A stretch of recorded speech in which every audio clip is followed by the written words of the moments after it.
Chelsea menjalani laga menghadapi Hull City di ajang FA Cup tanpa menemui hambatan berarti. Pasukan asuhan Liam Rose Senior tampil sangat dominan dan berhasil menang telak 4 gol tanpa balas. Kemenangan ini terasa spesial karena sang pelatih mengaku senang bisa meraih hasil positif melawan mantan timnya. Sejak peluit awal dibunyikan, Chelsea langsung menunjukkan permainan cepat dan efektif. Mereka menekan pertahanan lawan tanpa memberi ruang bernapas. Pedro Neto menjadi bintang utama dalam pertandingan ini setelah mencetak hat-trick yang luar biasa. Bahkan salah satu golnya tercipta langsung dari sepak pojok, sebuah momen langka yang langsung menjadi sorotan. Kemenangan ini memastikan The Blues melangkah mulus ke babak kelima FA Cup. Beralih ke London Utara, Tottenham Hotspur bergerak cepat dalam mencari pelatih baru. Manajemen sempat membuka pembicaraan dengan Edin Terzic, namun pada akhirnya mereka memilih Igor Tudor sebagai sosok yang dipercaya menakodai tim. Meski begitu, Spurs belum memberikan kontrak jangka panjang. Tudor hanya disepakati menjadi manajer interim hingga akhir musim. Artinya, Tottenham masih akan berburu pelatih permanen setelah musim selesai. Bahkan muncul rumor bahwa mereka berencana mendekati Mauricio Pochettino setelah Piala Dunia 2026.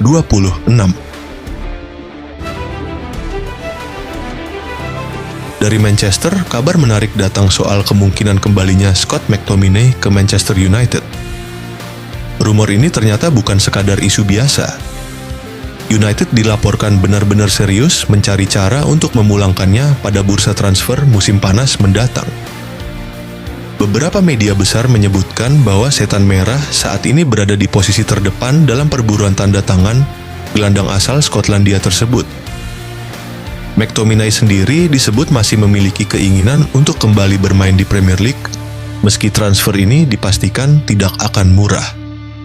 Arsenal dan Tottenham juga dikabarkan ikut memantau situasinya.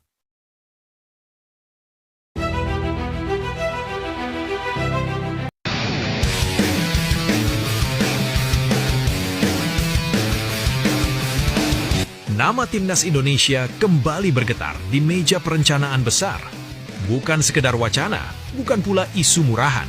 Kali ini, sorotan tertuju pada satu nama yang mulai ramai dibicarakan di balik layar. Ricky Matsuda. Seorang striker, seorang kapten, dan yang terpenting, memiliki darah Indonesia. Di bawah kepemimpinan John Hartman, proyek timnas Indonesia benar-benar bergerak ke arah yang tak terduga. Bukan lagi hanya mengandalkan pemain lokal atau naturalisasi yang itu-itu saja. Hartman mengincar sosok yang sudah matang secara mental, kuat secara karakter, dan teruji di liga kompetitif. Ricky Matsuda saat ini menjabat sebagai kapten Kataler Toyama, klub yang berlaga di Liga 2 Jepang. Sebuah liga yang dikenal keras, disiplin, dan menuntut kecerdasan taktik tinggi. Menurut data transfer market, Matsuda bukan pemain sembarangan. Sebelum berseragam Kataler Toyama, ia pernah merasakan atmosfer klub-klub besar Jepang seperti Nagoya Grampus dan Cerezo Osaka, nama-nama yang punya sejarah panjang di sepak bola Asia. Dan di sanalah mentalnya ditempa. Bukan hanya soal mencetak gol, tetapi soal memimpin, bertanggung jawab, dan bertahan di level kompetisi yang ketat. Yang membuat publik Indonesia mulai berdebar adalah satu fakta penting. Ricky Matsuda telah memenuhi syarat FIFA untuk membela timnas Indonesia. Artinya, ini bukan mimpi kosong, ini bukan rumor tanpa dasar. Jika proses naturalisasi benar-benar dijalankan, Indonesia berpeluang memiliki kapten Liga Jepang di lini depan, sebuah kemewahan yang jarang dimiliki negara Asia Tenggara.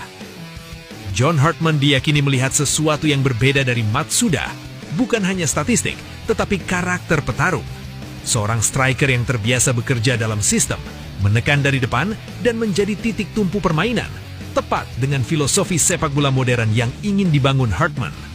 Bayangkan, lini depan timnas Indonesia di FIFA Series 2026 lebih kuat secara fisik, lebih cerdas dalam membaca ruang, dan lebih berani menghadapi lawan dari level Eropa maupun Asia Timur.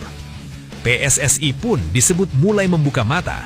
Naturalisasi bukan lagi soal popularitas, melainkan investasi jangka panjang. Jika Ricky Matsuda benar-benar mengenakan jersey merah putih, itu akan menjadi pernyataan keras. bahwa Indonesia serius membangun tim untuk bersaing, bukan sekedar hadir. Proyek John Hartman perlahan memperlihatkan wajah aslinya, tenang, terstruktur, tapi mematikan. Dan Riki Matsuda bisa jadi adalah salah satu kepingan penting dalam puzzle besar itu. Kini pertanyaannya tinggal satu, apakah Garuda siap menyambut sang kapten dari Jepang? Jika iya, maka FIFA Series 2026 bukan hanya turnamen, melainkan awal era baru Timnas Indonesia. Tulis pendapatmu di kolom komentar. Jangan lupa like, subscribe, dan aktifkan lonceng notifikasi. Terima kasih sudah menonton video ini.